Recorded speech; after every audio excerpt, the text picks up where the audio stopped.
নমস্কার বন্ধুরা, পিঙ্কি কিচেনে সবাইকে স্বাগত। আজকের রেসিপি ওলের ডালনা। তার জন্য নিয়ে নিয়েছি এখানে 250 গ্রাম মতো ওল। ওলটাকে সবার প্রথমে ছোট ছোট টুকরো করে কেটে নিয়েছি খোসা ছাড়িয়ে, আর ছোট ছোট করে আলুও কেটে নিয়েছি। ওল তো অনেকভাবেই রান্না করে খেয়েছো, নিরামিষের এই রান্নাটা অবশ্যই একবার বাড়িতে বানিয়ে দেখো, আশা করছি তোমাদের ভালোই লাগবে। কড়াই বসিয়ে দিয়েছি গ্যাসের মধ্যে। কড়াইয়ের মধ্যে দিয়ে দিলাম বেশ কিছুটা পরিমাণে জল। জলটা গরম হতে শুরু করে দিয়েছে। এবারে জলের মধ্যে ওল আর আলুটা দিয়ে দিচ্ছি একই সাথে। তোমরা চাইলে আলুটা এখানে স্কিপ করেও করতে পারো। আমি এখানে আলুটা একটু দিয়েছি, আমরা একটু আলু খেতে ভালোবাসি বলে সেই জন্য আলুটা এখানে দিয়েছি।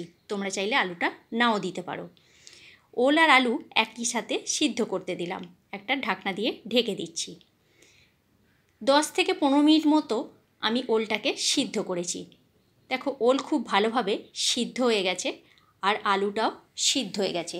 এবারে ওল আর আলুটা জল ঝরিয়ে নেব।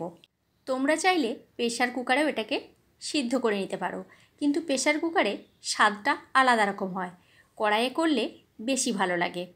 জল ঝরিয়ে নেওয়ার পর ওই কড়াইটাই আবারও বসিয়ে দিয়েছি। কড়াইয়ের মধ্যে দিয়ে দিচ্ছি বেশ কিছুটা পরিমাণে সরিষার তেল।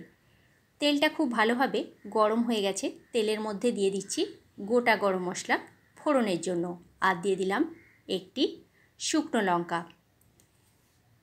একটি তেজপাতা। ফোড়নটা কয়েক সেকেন্ডের জন্য নাড়াচাড়া করে ভেজে নিয়ে দিয়ে দিচ্ছি এখানে 1 চামচ মতো আদা আর জিরে বাটা। আমি আদা জিরেটা একই সাথে শিলের মধ্যে বেটে রেখেছিলাম, তোমরা চাইলে আলাদা আলাদা বেটে দিতেও পারো।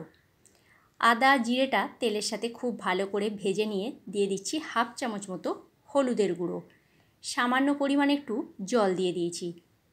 মশলাটা দেওয়ার কারণে খুব ছিটকাচ্ছিল বলে জল দিয়ে দিয়েছি। আর দিয়ে দিলাম কাশ্মীরি লাল লঙ্কার গুঁড়ো, এটা সম্পূর্ণ কালারের জন্য। খুব ভালো করে মিশিয়ে নিয়ে মশলাকে কষিয়ে নিচ্ছি। আর আদা আর জিরের সঙ্গে আমি একটা লঙ্কাকে বেটে দিয়েছিলাম, ওটা তোমাদের বলা হয়নি। মশলা খুব ভালো করে কষিয়ে নিয়ে দিয়ে দিলাম আলু আর ওলটা। সমস্ত কিছু খুব ভালো করে 5 থেকে 7 মিনিটের জন্য কষিয়ে নিতে হবে। দিয়ে দিচ্ছি স্বাদ মতো নুন আর সামান্য পরিমাণে একটু চিনি। নিরামিষ রান্নায় চিনিটা দিলে একটু খেতে বেশ ভালো লাগে। বন্ধুরা, তোমাদের এখানে একটা কথা বলে রাখি, এই রান্নাটা আমি আমার মায়ের কাছে শিখেছি। মা খুব ভালো বানাতো। আজকে আমার মা নেই, মায়েরই রেসিপি আমি আজকে তোমাদের সাথে শেয়ার করছি। খুব ভালো করে কষিয়ে নিয়ে দিয়ে দিলাম বেশ কিছুটা পরিমাণে জল। জলটা দেওয়ার পর খুব ভালো করে মিশিয়ে নিলাম। ভিডিওটা ভালো লেগে থাকলে লাইক কমেন্ট শেয়ার করো বন্ধুরা। আর আমার চ্যানেলে যদি নতুন বন্ধু হয়ে থেকো তাহলে আমার চ্যানেলটা সাবস্ক্রাইব করার অনুরোধ রইল। আর পাশে থাকা বেল আইকনটা প্রেস করে দিও, তাহলে কি হবে, যখন কোনো আমি নিত্য নতুন ভিডিও আপলোড করব সাথে সাথে নোটিফিকেশান তোমাদের কাছে পৌঁছে যাবে, তোমরা ভিডিওটি দেখতে পাবে। আর ফেসবুক পেজ থেকে দেখে থাকলে আমার পেজটি ফলো করে নিও। দেখো, 5 মিনিট হওয়ার পর আমি ঢাকনাটা খুলে দিয়েছি। খুলে দিয়ে খুব ভালো করে মিশিয়ে নিলাম। ওল আর আলু একেবারে খুব ভালোভাবে সিদ্ধ হয়ে গেছে। 2-1টা আলু আর ওলকে একটু ম্যাশ করে দিয়েছি, তাহলে খেতে বেশ ভালো লাগবে। গ্যাসের ফ্লেম অফ করে দিয়ে দিচ্ছি 1/2 চামচ মতো গরম মশলার গুঁড়ো আর 1/2 চামচ গাওয়া ঘি।